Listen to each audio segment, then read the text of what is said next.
Welcome to Call Your Hits, a Storm Riders Airsoft podcast.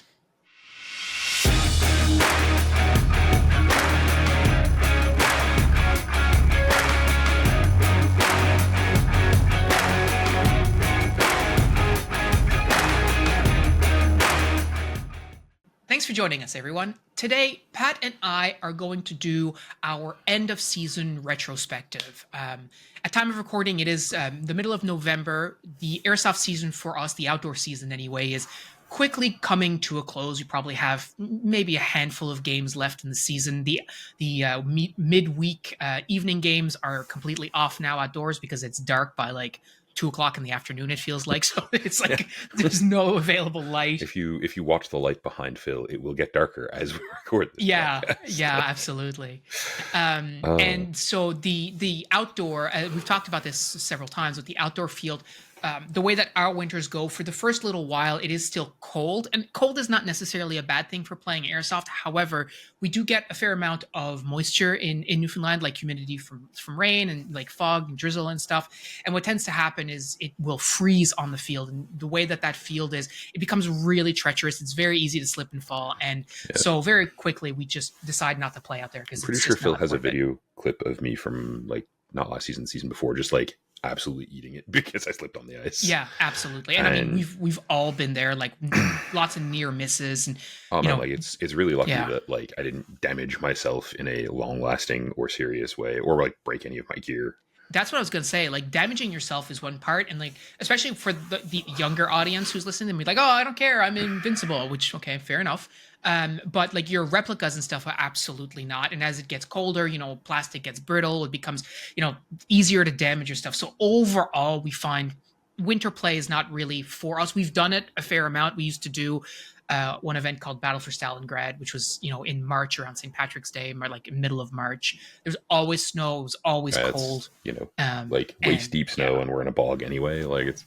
Yeah. I'm over after a few times, you're sort of like, this is, we've had enough of that. But however, as part of this sort of end of season retrospective, we're going to be talking about some of the newer players in our community, and they have not had that experience, so they are probably still gung-ho to try and do some of that. So we may end up playing over the winter, maybe one game or something. We'll see how it goes. But fundamentally, our season is wrapping up, so it's the perfect time to sort of look back on what our accomplishments were sort of this year. Did we do what we wanted to do, that we set out at the start of the year to do? What has Airsoft looked like? And as well, like, how have our kits sort of grown and evolved throughout the year? And where are we now? And looking forward a little bit to 2025 and what we're going to be trying to do. What is the plan?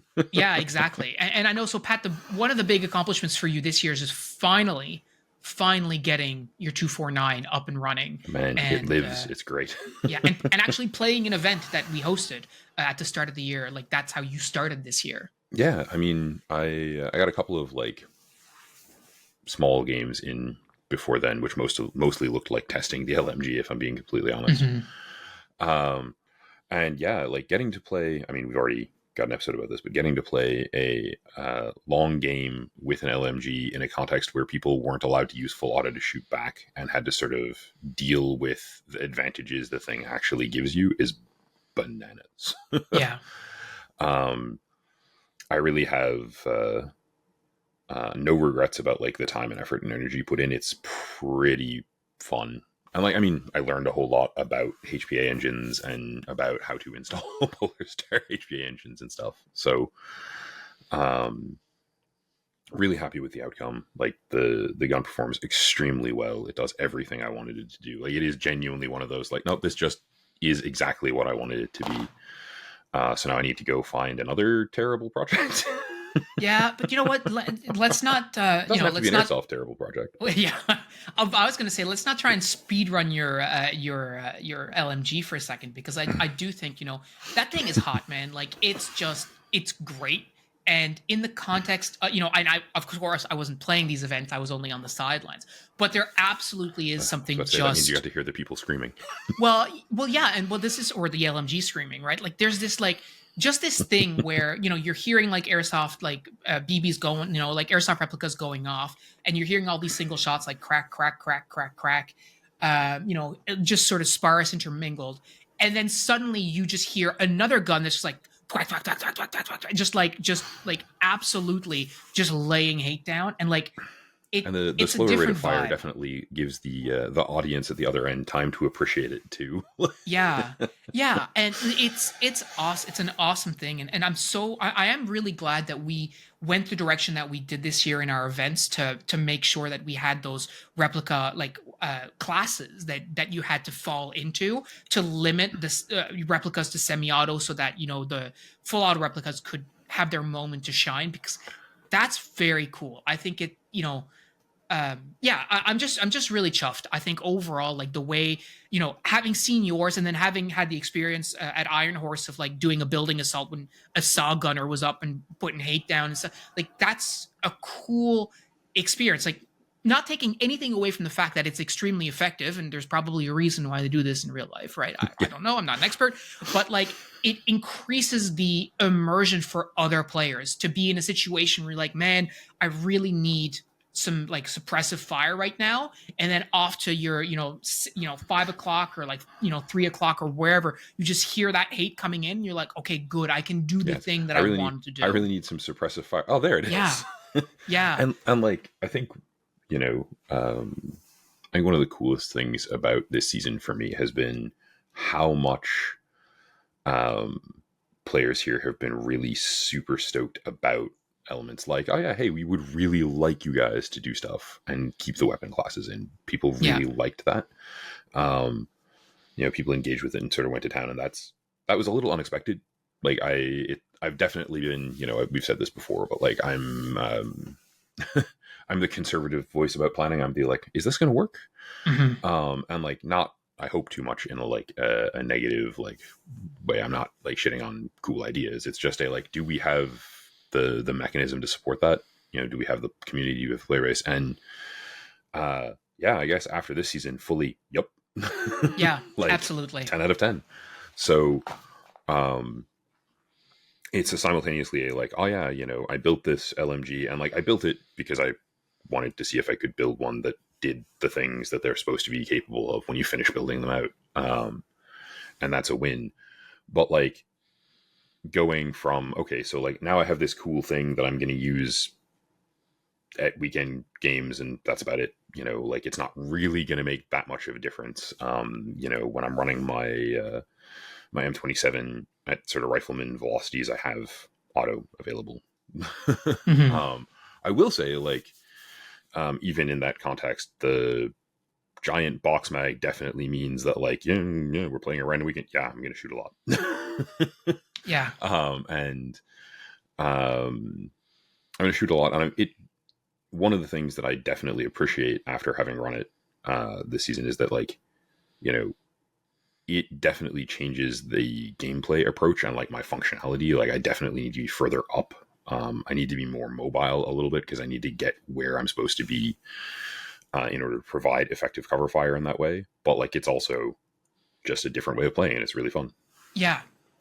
Yeah, I think that's a cool thing that I'm really excited for you to lean into next year, which is to understand more about that role and how it's different from what you have done previously, and especially if we look at some of the, and we're, I'm not skipping ahead, but like some of our plans for a more formal milsim off the frontline field, which is a distinct possibility for next year. What is that going to look like for you as an LMG gunner, right? And I think that's going to be very interesting for you to discover. I mean, yeah, that presents like being out there presents different challenges in the sense that, um, you know, partly like, okay, so the field that you're looking at, I know for that, our normal area of play is kind of a postage stamp. Yeah. So there's the like, yeah, we're just going to be carrying this huge heavy gun all day. Hmm. I'm like, on the one hand, I know I can do that, but on the other hand, it's definitely different. Yeah. Um, one of the other big pieces I suspect is going to be, again, sort of because it's a more formal milsim and also because of the nature of the size of area we're looking at. I'm going to have to think about, okay, so like how much HPA do I need to run this thing for a day? Yeah. Um, how much ammo do I need to carry?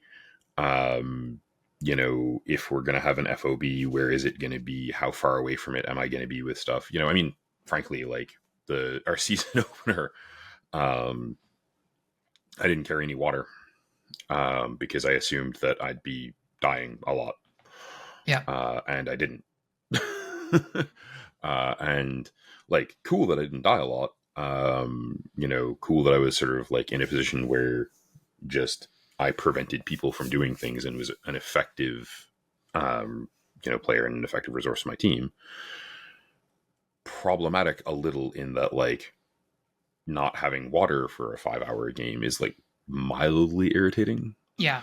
Not having water for like a 10-hour game where I'm all over the place, Oh, it's or going an to be a 8-hour complete game, non-starter. Yeah. yeah, like that's a no-go. So it leaves me with some practical, like, okay, we need to figure out that aspect of things. And it's funny because like my kit is milsim. Mm-hmm.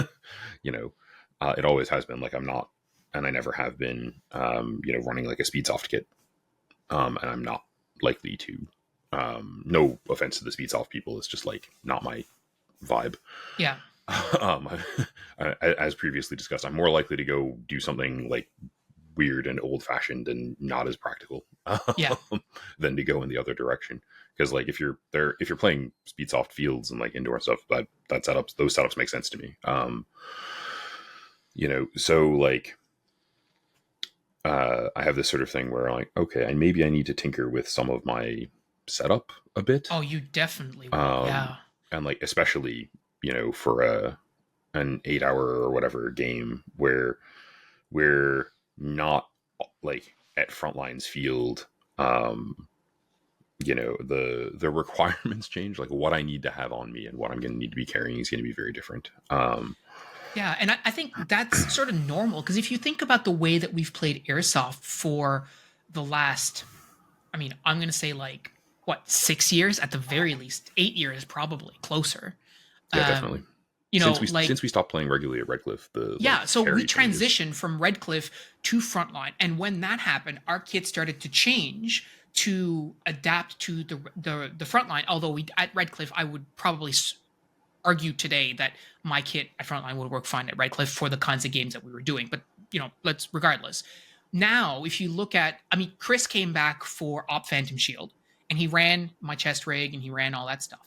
And his response was, "Man, your stuff is dialed." And it's like, yeah, it's literally the only thing that I need to play at Frontline. I mean, it's 6 mags, it's a PTT, it's a dead rag, and like, well, in the pack for my HPA, and that's pretty much it, right? Yep. So it's so specific to what we're going to do at Frontline that even for like a 5-hour game, I don't really need anything else. Yeah, like but the second that you change the variable, you need to change you really should. Like the kit that I wore at Frontline is the kit that I wore essentially at Iron Horse with the added bandages that I needed to carry because they require those at Iron Horse.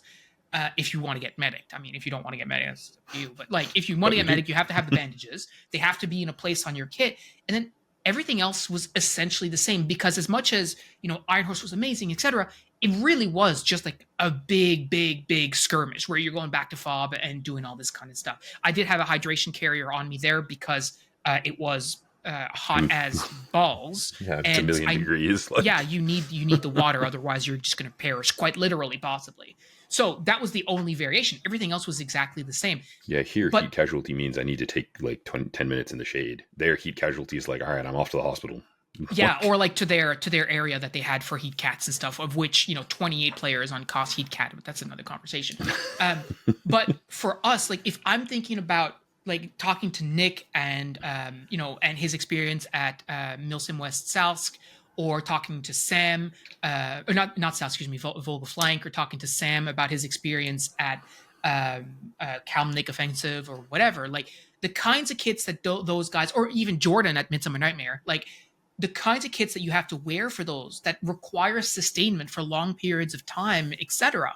Like you need to think about how you're going to build that. You can't just and you will probably make mistakes if you do it by yourself. You can get help from other people and stuff, but like it's an integral part. And we talked about this, in the past on the show, in our videos. But like you need to think about how your kit is set up to help you succeed Totally. I mean, like during the day. one pivotal thing, like just not to look like forward for a minute to like a larger milsim on a larger field, but just to look back to like playing at Redcliffe, right? So like I was in the Boy Scouts for ages. I don't know if I've ever mentioned that actually, like despite the number of episodes in, but like whatever. Back before colitis, I actually liked camping a whole lot. But so like I have a decent idea of how to prep for that stuff. And like my kit when we played at Redcliffe every weekend or every second weekend involved a lot of stuff that I don't carry at Frontline.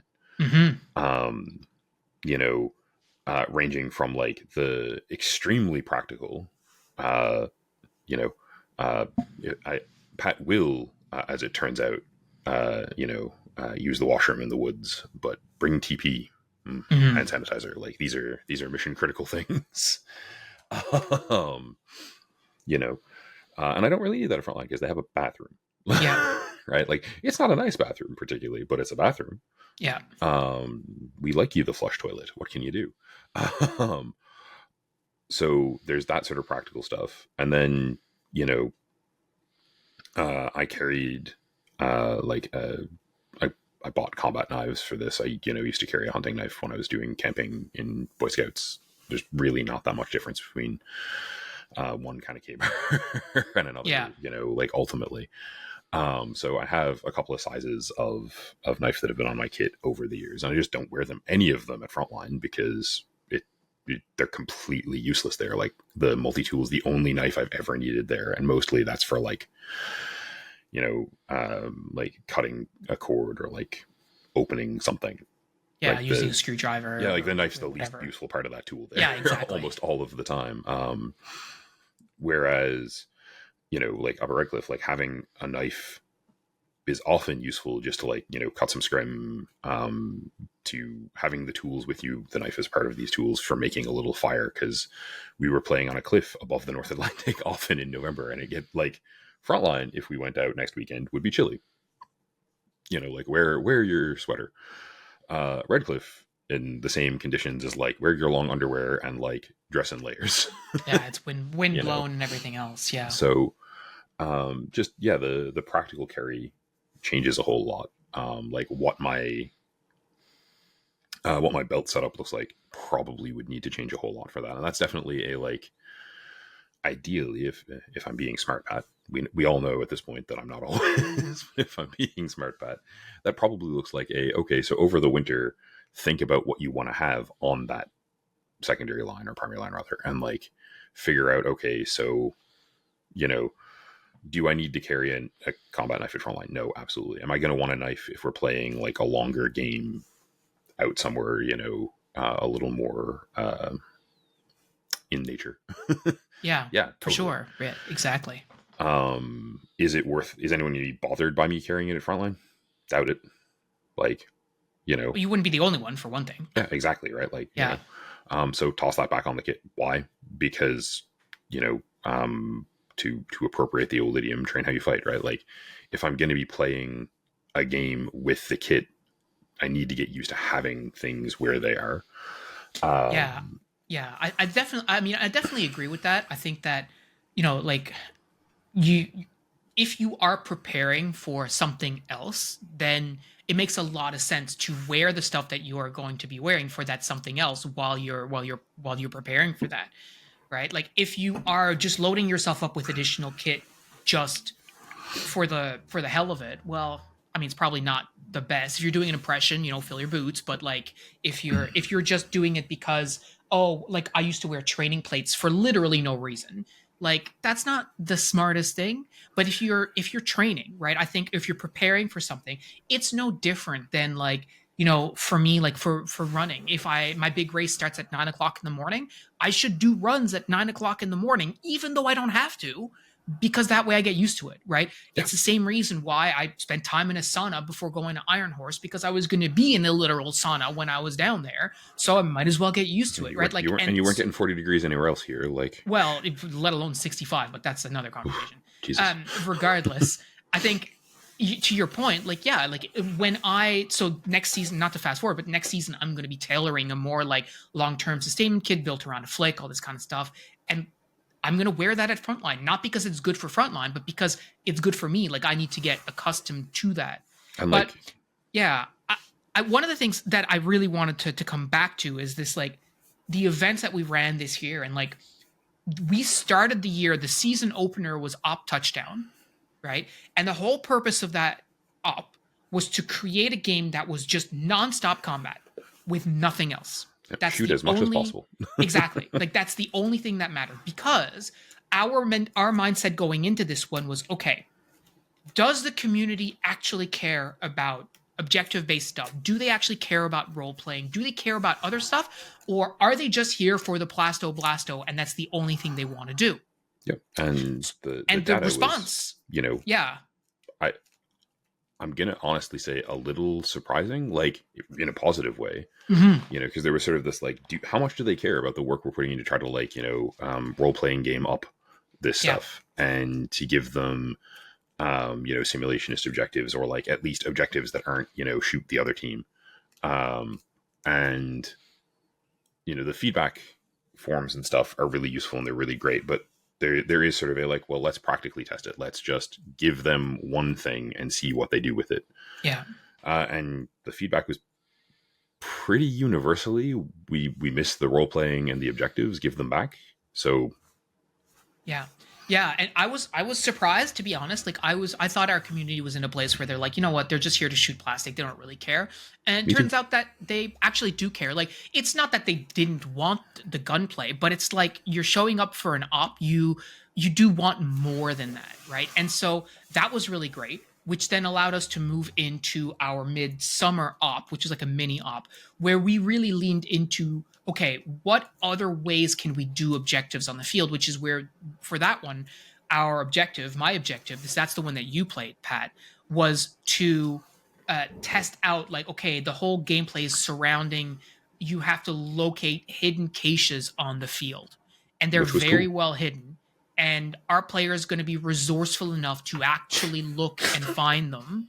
Just remembering people walking past, like you knocking over a thing Yeah. so they could see it, and people just walking past one of them. Totally. And then also the mechanic of like scanning QR codes. Like, are people going to be cool with that? Like, how's it going to work? Yeah, well, I mean, how And stressed are people about taking out their phone at an airsoft game? And like, that's a genuine question. The answer, it turns out, is not at all. yeah, exactly. Yeah. So all that was really good. And then that led to our latest op Phantom Shield, which is sort of like the culmination of all of that, right? It's sort of like, okay, we know that these cases work. We know that they want objectives. We know that they want more role playing. So let's include all of those elements.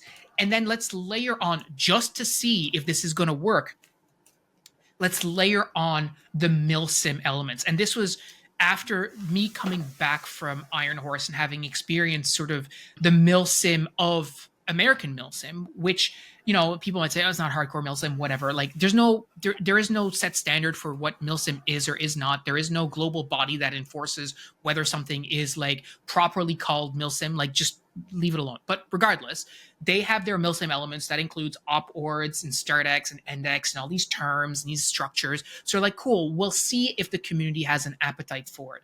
And my expectation was that some people would like that, but most people would probably not care for it, in like, not necessarily hate it, but also just like nothing it, right? Yeah, yeah. It's one of And those things where yeah, substantially, you like reasonably substantially, you could expect indifference or like, yeah. yeah, it's okay. And in all the feedback that we got, and we got feedback from almost half of our players, only one person sort of neither agreed or disagreed that the milsim was good. Everybody else thought it was positive in some way. Most of them think they strongly agreed that they enjoyed that. So I coupled that as well with, and this is a survey I did only with the leaders. So what I mean by the leaders is the IC and 2IC of both teams. I send them a more detailed survey because these are guys who I've been working with and I can trust them to actually give me more fulsome details about the questions that I asked Oh, them. and like they committed to the bit. Yes, yeah, Right. for Like, sure. they're in a situation where like these are players also who've shown up and gone, okay, I want to take on an extra role. I want to work harder. So they're going to be, I would expect, more invested in some aspects of the game. Yeah, and I mean it's also Cal, ET, and Johnny who all like roll up into me if you want to look at it that way. So obviously they're I've got the extra leverage, but Aaron Parsons, who's the commander for ACM, the IC for ACM, he completed it as well, and so that was great. But one of the questions in particular that I asked them was like, in your opinion, as the commander for the team or as one of the leaders for the team, do you feel that the players who were there, especially like the newer players, are at a development or maturity level with respect to their play that is acceptable for the kinds of things that they are being asked to do at this Milsim, such as, thinking critically about their objectives, thinking, like how are you going to interact with the villagers and how that might affect? Because my estimation was I wasn't really sure. This is a conversation we'd had. Like, is the community ready for this? Basically, is this question. On like, And their comments on that was, yeah, everyone was fine with it. Everyone sort of understood. Did they make mistakes? Like, yeah, but that's no different than if they knew what they were doing, they would probably still make mistakes anyway. They I definitely do. made mistakes. Um, but like, they all said the same thing. Like, no, everyone was cool with it. Everyone was ready for it. Everyone was on board. Like, nobody was like, yeah, I'm not interested. I'm just going to go shoot plastic. Like, there was none of that. And so that gives me really high hopes for where the community is today with respect to their appetite for future games, and also for us to stop. I don't want to use the word coddling because I don't think it is coddling, but hand holding quite so much for a lot of these I events. think genuinely, that perhaps we were too conservative. Certainly I was, in my like belief about how much people would buy in and how quickly and how easily. Maybe Milsim is more approachable than I've tended to think. Mhm. Because I mean, our ops had a really good turnout. We had a ton of players. People were really engaged. People, the feedback was really positive from commanders and from players. And if memory serves, like half the people who played the last op of the season were new players this year.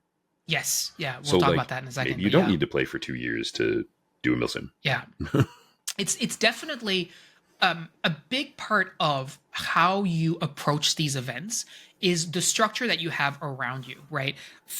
And I'm preparing sort of a video on this at some point in the near future about how to prepare for milsim events as a beginner, right? And I think one of the top things that anyone can do is to go to players who have experienced that event or similar and be like, hey, I'm doing this for the first time, give me some feedback, give me some tips, this is what I'm thinking, what do you think, Yeah. What do I etc. need to know? Yeah, and also being open to being wrong and being corrected about some of your assumptions and modifying as case. But that makes a huge difference, because if you're going in blind, like if I had gone to Iron Horse by myself without like doing any, like I would have been definitely over kitted. I don't know what like how I would have prepared, but by having the expertise and knowledge of players who had done it before, they were familiar with the AO, I could be very precise in what I was bringing. Yeah, And it keeps you out of the yeah, okay. I'm going to a large milsim. I guess I need a 3-day assault pack yeah, or also portion of the like, exercise, right? having wrong expectations about how it's going to be or what you're going to do or all this kind of stuff, and really focus on like, okay, I got all my stuff, so once I get there I can really focus on just being in the moment and responding to what's going on around me, rather than worrying if I've got the right stuff on me or like all that kind of stuff. And so Yep. the only challenge I would say in our community, especially when it comes to like role playing and stuff, is many players have not had that experience before. I had one guy tell me that basically hats off to Jeremy, because when I showed up, Jeremy was just yelling at me, and I for a moment like I wasn't sure if I had done something wrong, and he was like upset at me until I realized, oh, I think he's doing a bit. And of course he was, because it's Jeremy.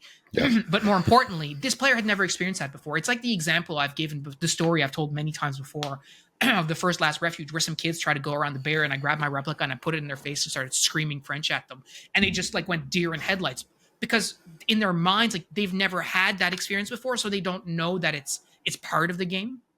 Yeah. So having the experience of other players to be able to be like, hey, by the way, like this is what you can expect, this is what you're, like you can think about doing, like this is how you're gonna, like that makes a big difference. And shout out, I think, to the ACM team in particular, who their team, I think I mentioned this in the Phantom Shield sort of AAR video that we did a little while ago, but almost over 50% of the ACM team started playing Airsoft this year.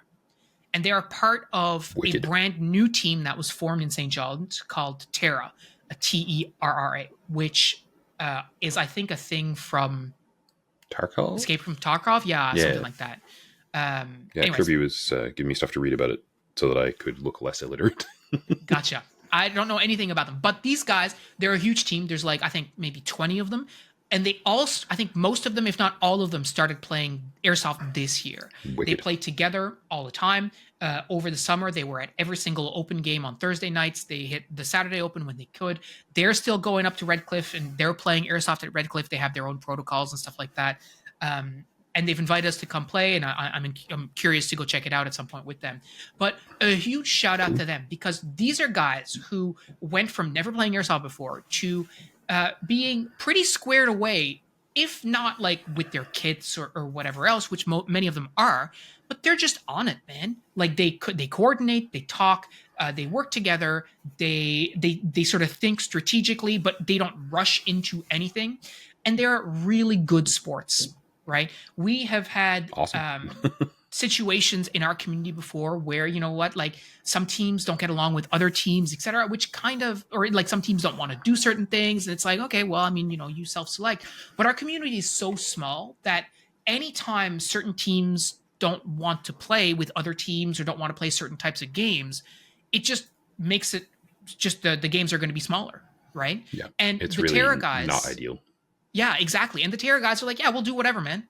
Right. Which is awesome, because they're still, in their first year playing Airsoft. So they want to experience all of it. Right. And that's why I was saying at the start, they might do winter games, etc. Right. And so ultimately, like, it's huge shout out to those guys. And our community has a lot of first year players this year. And I'm really, really hoping, I think, well, I can't imagine many of the Terra guys are not going to come back next year. Like, I think they absolutely are. But even so, like there's other guys, people in the community, like I think about like Jonah, for example, who's relatively new. Like I'm pretty sure he's going to come back next year. So this is all really good, and just looking at the season wrap ups as a whole, our objective, or my objective, was to create engaging gameplay moments for the community, find out what it is that they want from events, and that has given me the confidence going into next year that really, when it comes to these events and what we can run here, the only limiting factor is like where we can figure out to play, because whatever game we want to run, we can count on getting people to show up for that event, which is, I think, pretty cool. And people are like, not just, I think, we can expect people to show up as understanding. I think people will show up and be enthusiastic and be excited to be there and try it. Like, yeah. And that's awesome, right? Yeah. Like, the best thing people who are trying to organize games and run games in a community can have is people who show up and go, yes, awesome, gimme. Like, yeah, enthusiasm from the people you're doing this stuff with, and arguably in some ways for, is awesome. Yeah. So I overall am just absolutely just thrilled with how this year went in terms of Airsoft. I mean, especially for me, like, I mean, going to AMS Iron Horse sort of changed a lot of things from my perspective. I've talked a lot about Iron Horse. I'm not going to belabor the point, but I think I've got a lot of hope for what next year is going to bring for our community. And I'm also very much hoping that someone else will organize a game next year that I can actually play. Whether that's you, and I can bribe you enough to get that to do it, or maybe the Terra guys decide that they want to get together and run their own op, which would be amazing as well. That'd be sick. But I realized this year that I haven't played an event here in St. John's since I think the last Stalingrad game. Oh, wow. Which probably would have been 2014 or maybe 2015. So it's been a while. That's wild. That I've played an event, and I really I really would like to give it a crack at some point, and ideally next year. But I think that's what that will look There you like go. That's my hopefully over next the year. winter project. Yeah, exactly. And it's not like we don't have documentation and stuff that people can use, because this is the other thing. Like none of this, like all of it is like secret with respect to the specific event, but none of it is secret knowledge. Like if anyone on the team, for example, or like, hey, I want to run an event. Can I have your op board templates and your Frago templates and your rules? Yeah, absolutely. It's all there for you to use. Um, so that's none of that is secret knowledge. And working with Mike at Frontline is super easy. And shout out to Mike. And I know he doesn't listen to this podcast, but like working with him is just the perfect way for us to be able to give the community what it wants and give Frontline what they want in terms of like revenue generation opportunities, because we don't cost them anything. Yep. Right. The only thing that they lose is the time slot, because we book the whole field for the day. But they charge players, the double the open fee basically, and they are able to recoup their money that way. I mean, I And can't then, imagine that like yeah, 60 like players at what the last game cost feels like a bad day for them. no, definitely not. And those are players who are going to keep coming back. They're going to play at the indoor over the winter. There are players who are going to come back next season for the open games. So like a lot of that is it's a return on the investment for sure. So but working with Mike makes that possible. And like I know that Mike will work with anyone who has a good idea for a game and is prepared to organize it, And and all he's this super kind of chill. stuff. Like Yeah. he's extremely helpful, and very, very pleasant to deal with. Like, Yeah. I think the only sort of looking back on this year, the only even betters would probably be I would have liked maybe to be able I would have liked to play like an event. That's great. But like realistically, like I think um I would have probably liked to play a little bit more than I did. There's a few times where I'm like, yeah, I'm just not gonna. And I think it's not that it's any detriment to me, but I also wish I had checked out the outdoor evening games before it started to get like too dark. Because I think that would have, just from a scheduling perspective, it would have been easier. But I think that's sort of the only even better. I don't think there's anything else looking back that I would have done any differently this year. Um, maybe changing my replica in the middle of the year might not have been like the greatest idea, but like ultimately where we are with that, and it's fine now. So, yeah, I mean, but I like think, yeah, I feel like you know, um, yeah, there's a definite from like a teching point of view, like a definite takeaway of like try to make with the winter our teching season. yeah, Um, so that stuff gets squared away. But I mean, I think also that we're ending the season in a pretty good place, like replica status wise. yeah, My most LMG's certainly. up, yours up, my M27's up, your gun's up. Um, I am most of the way through installing the Phoenix in Cal's gun, which has not actually been nightmarish. It's just sort of like every time I've hit a thing with it, it's been like I need to take like a week to figure out what I've done wrong. Hmm. It's mostly like I'm actually really impressed with the engine. It's mostly been a matter of like nothing fits in classic army guns. That's why I stopped using classic army guns for stuff. Yeah, And like that's that's no one's fault other than just me going like, oh yeah, this is why I don't do this with these. So we're in a good spot there. I definitely also wish I'd gotten to play more. yeah, Some of that's just been like scheduling stuff. There were a couple of weddings this summer, and those tend to be on Saturdays. Go figure. you know, yeah, um, and like currently, the Thursday evening game is basically never going to be good for me because I play card games on Thursdays, like an adult.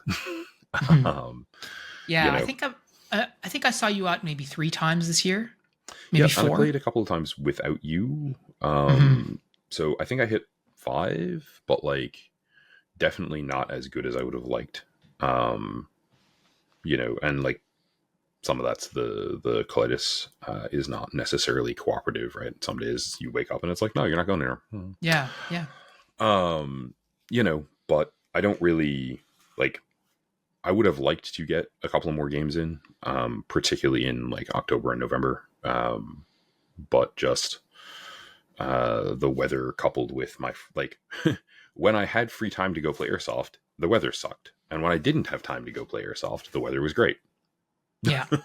And like I think that kind of stuff is going to happen, and we've talked about this sort of privately so many times, but like there's you got to be realistic with how much you're going to be able to play Airsoft, especially as like grown ass adults. Like we're turning 40 this year, right? And like we have big boy jobs, we have stuff going on in our lives, like whatever that looks like, and those commitments often get in the way of playing Airsoft, in a way that if you're younger and you have a lot less going on, you have a lot more free time to do that kind of stuff. And so when you're thinking about how much you're realistically going to be able to play, I think it's just really important to be realistic about that, especially when it comes down to figuring out how much money you're going to invest in Airsoft, right? And this is the thing that you and I have talked about so often. Yeah, I mean, It's like, a question I think if you look at how much I spend on Airsoft and then how much you spend on Airsoft,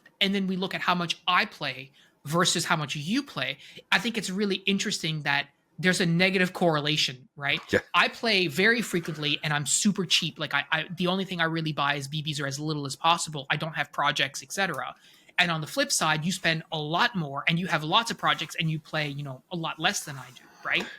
And and it's like just it's interesting, right? part of that is definitely like teching is arguably its own related adjacent hobby. Yeah, for sure. You know, um, part of it's that um, I am more of a collector of stuff Really? than you are. That's shocking. Um, That's news to me, bud. right? So like that aspect of things is definitely a contributing factor. But also the the core point here, or a core point here, is that like, yeah, if you're like me and every time someone posts a gun, you go, man, I could build a, or I'd love to have a, right? Mhm. Like I spent a chunk of our podcast over the last 12 months talking about like, oh, it'd be cool to build an AK, and I still think it'd be cool to build an AK. In practical terms, I really shouldn't. Mhm. In I would terms agree of with like, that. do I need to spend $800 or $1,000 on putting together another HPA gun that I'm not going to use? In the sense that like when I play, I've got the M27 and I have the M249, and I recently acquired a 416, and really the idea was that the 416 would fit together with the M27, and it doesn't. So I'm working on that. But that's more of a like at the moment, that's not a put a HPA engine in it project, even though both several people on our team and the voices in my head tell me it could be. And for our listeners, I want to make sure that you're aware that I encouraged Pat to get the 416, because normally I'm the voice of reason for Pat, being like, "Hey, you don't need that. You don't play enough. Spend it on stuff that you actually are going to enjoy more, that are going to be more useful, etc." But Pat has been talking about getting a 416 for the last 300 years, more or less. Yep. And this one was it was a VFC, it was cheap. I was like, okay, you can't afford not to get this, because I don't want to hear you talking about a 416 anymore. But B, like the price is just too good. Like you can't, even if you were to just get it and then just turn around and sell it, you would not lose any money. So there's no sense in not doing that. So full credit where it's due. I encourage him to do that. That's you're absolved of any responsibility on spending your own money. But The papal I dispensation. think there is absolutely a question of looking at your Airsoft budget and figuring out like am I investing it in the right place? And what I mean by that is, like, obviously if it brings you joy, if it sparks joy, go ahead, right? Do what, as I always say, fill your boots, right? If it makes you happy, then that's awesome. And I think a huge part of Airsoft for many players is it makes me feel cool. It makes me feel like a badass. But Totally. there is, I think, this danger, and I've witnessed it myself on the Discord when you're talking to people, is that you see what other people are using and you go, oh, I need this for myself. This is what I need to do now. but the challenge is that they're giving you this information absent of the context that exists around you and airsoft. So let's say your airsoft budget for a year is $1,000. How you're going to spend that $1,000 realistically should be tailored to how often are you going to play, what are you going to do with that money, rather than being like, oh, I just started playing airsoft, I need nods, right? Because if I'm ever going to play at night, I need nods. Okay, cool, but like there's probably other things that should fit in your priority list before you do that. But it becomes really easy to be influenced by other people. And just as an example, like Pat and I the other day were talking about the flick that I ordered, and Pat's immediate reaction is like, "Oh, I really need to think about redoing my belt kit or redoing my chest rig or whatever." Right? Well, and we've been And talking about that like for sure, previously, but I guess my point is, it only takes one person to prompt you to think about something else that you ought to be spending your money on. And realistically, if you look at that and go, okay, and the AK is a really good example of this. So you look back on your year and you're like, okay, I played, I think, 5 times. I have 3 replicas. Do I need an AK? Is there a world where I'm going to play enough that it's going to spark joy? It's going to bring enough benefit to me. Now, if the answer is, I mean, I've always wanted an AK, I want to have one, or like I think about Steph on our team, and he's got is it a G27, the big like yep, H&K like 417-esque thing and all this kind of stuff. Like that thing barely sees any use or whatever, but it makes him so happy to have it. So yeah, that's like great. Steph is definitely right? also on the like Yeah, for collector sure. airsoft gun side of that curve. Absolutely, right? But I think, yeah, like it's this thing where it's like, especially for like younger listeners, you think about there, guys on the Discord, like Taylor, for example, who's like a young guy or whatever, and he's looking for opinions on what he needs for airsoft, right? And it's like, does it make sense for people to be recommending him an $800 gun, for example, when really like he'd probably be fine with the $300, right? Or talking to Joe on the Discord about all these things and HPA and whatnot, and she's played like 3 games, and Matt is like, listen, I used my AEG fine for like 6 years. Like, don't rush into this other thing, right? Like, there's all these external, like, I don't want to say pressures, but external points of view that can cause you to lean into spending your resources in a way that is not necessarily beneficial for you for airsoft. And the other thing is, are there other things in your life that would actually, where that money would be better used? Lean back and right. In the immortal words of oh man, I can't remember the character's name. It's terrible. Thor Ragnarok. Behold my stuff. Yeah, and like if Pat leaned back in his chair and you can see all his Warhammer armies and his miniatures and stuff, but this is a real conversation that he and I have had many times over the years, which is him being like, hey, I want to buy this thing for airsoft, and me being like, I would probably spend that money on an air compressor or brushes or more minis or whatever else, because I know from my perspective that those will likely see more use and be more useful to Pat than a wall hanger or something that may see the light of day at one airsoft game for the year. And that's not an indictment. I don't think that that's a problem necessarily. But money is limited, right? Yeah. If you were like us, money is limited and time is limited again, unless you're have way more time or more money or whatever. Mm-hmm. Anyway, like if you have infinite time and infinite money, buy me a hat. But like, yeah, the practicum is, I definitely spend too much money on hobbies from the point of view of like regular people. It's not, like I said, this is not an indictment. Well, I'm like, Bill keeps saying, we talk about this, right? We do. Partly because he's my airsoft conscience, and like, it's good to have someone who will keep me sensible-ish there. But also because, like, there's no judgment here. Like, I'm not, I'm a little bummed that I played, 5 or 6 games this year. I would have liked to play more. That's life. Whatever. Next season. Yeah, exactly. I did better last year. I would have liked to keep doing better. Meh, what can you do? Yep. Last year there were no weddings. But like, the airsoft stuff, like airsoft purchases for me, at this point are sort of like, I definitely don't need any more guns, like in a need sense, there's Mhm. no practical value. So if I'm buying it because it's cool and it's shiny and I want to actually like have it on the wall, sure. Um, and I'm sort of like there are weird aspects of that. Like I'm at the point now where I'm sort of like maybe I should sell the Garand, not because I don't like owning the Garand, but because I don't think I'm ever going to game it. Yeah. And to sort of borrow a mode of thought from another friend.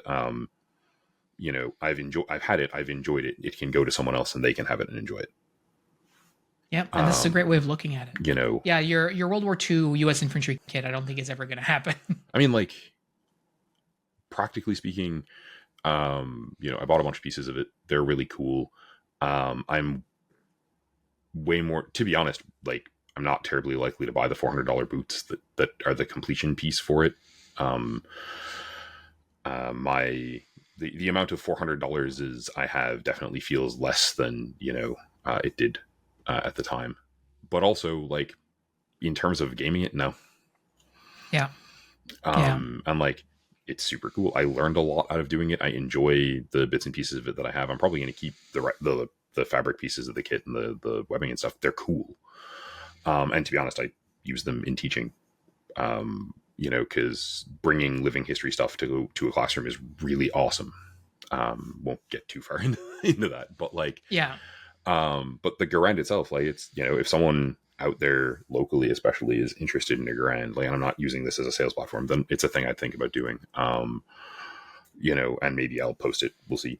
But it's partly a like, how much space do I have for things? Warhammer takes up a lot of space. But I at the moment, I took a 6, 7, 8 year break from having a grenade launcher for Airsoft, and came back to playing with those sort of this season, and that's Now definitely you have two. no, one of them's in the mail still. I don't have it yet. Yeah, now I have two. And like part of that's the fact that I'm quietly an Airsoft cosplayer, and having a M203 on my M27 and my 416 when most use cases would have a different launcher on them annoys me. Which yes is daft, but like whatever. Yep. But I'm sort of thinking about those as tools for scenario play, because I do hope that we're going to be doing a lot more of that. I also am impressed, like just looking at like what's available, what's become available. Like they're obviously they haven't stopped being a thing since I last used one.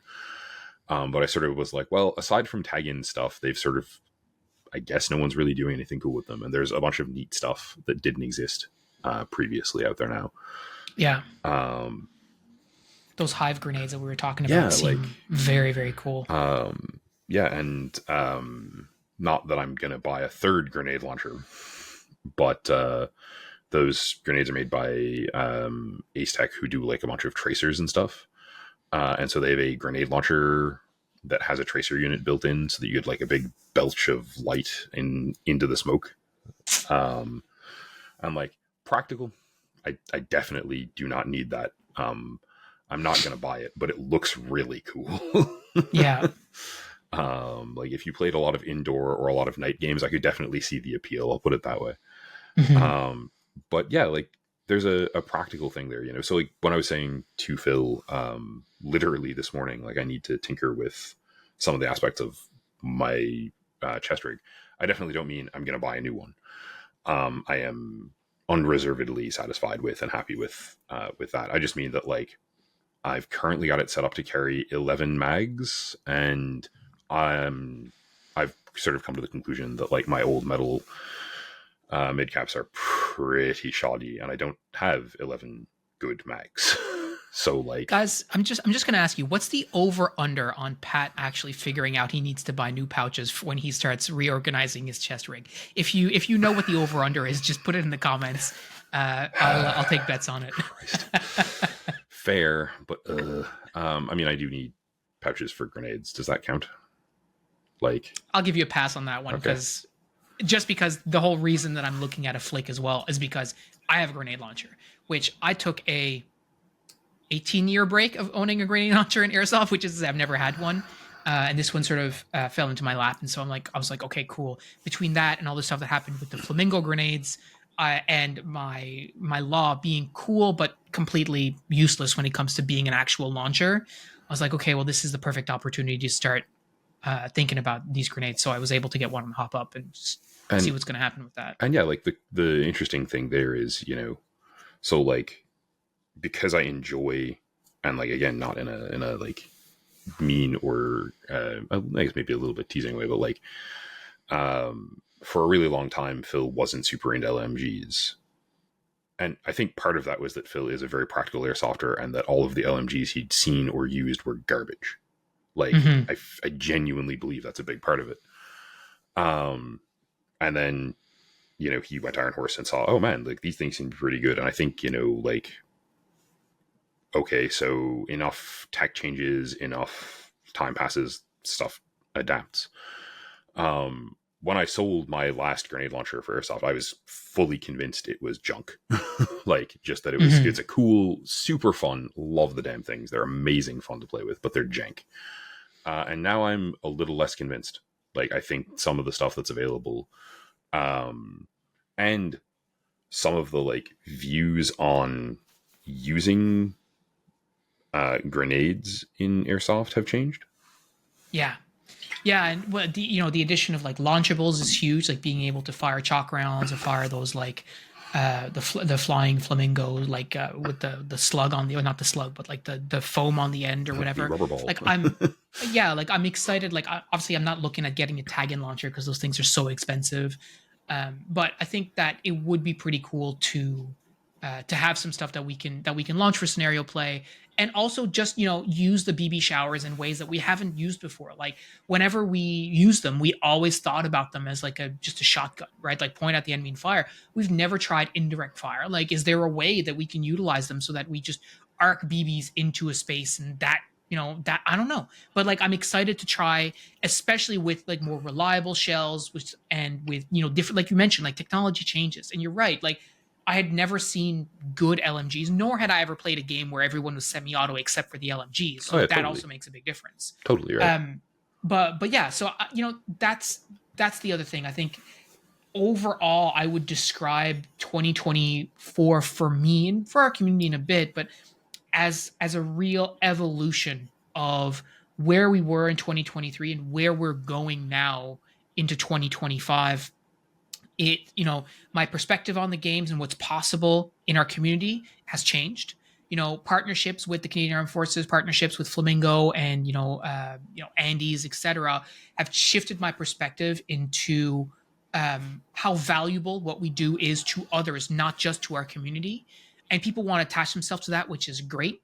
So I do think that that this is we're through a bit of a transitionary period into hopefully some really, really cool stuff to come in the new year, and some changes in our kits and how we play and what we play and where we play. And I don't know, like I don't want to oversell it, but it does feel like we're sort of coming into the big time for us. Like I think I historically had looked at previous years, like 2013, 2014, as like the golden years of Airsoft in St. John's, and everything else had been sort of diminishing since then. And I really feel that now, like I feel strongly that Operation Phantom Shield is the best event that we've held here, full stop. At least at Frontline for sure. But with a real wait till next year kind of vibe, instead of sort of like that was really good, I guess that's as good as we're getting. Yes, exactly. That's exactly right. I think you nailed it. This was really good, and it's gonna get even better. Not like this is the peak. So yeah, very excited for all that. I think it's been, despite not playing enough with you this year, it was a really, really good season, and I'm excited to get at it next year and see what that's going to look like. Me too, and obviously also to like figure out what we're doing over the winter. Yes, well that's it. Like you said, it's going to be our tinkering season. But guys, that's all we've got for you this week. Thank you so much for checking us out. Thank you for listening. Thanks for leaving comments and engaging with us. And remember to join the Discord if you're not already on there. And that's all. We will talk to you next week. Thanks, Take guys. care. Have a great week.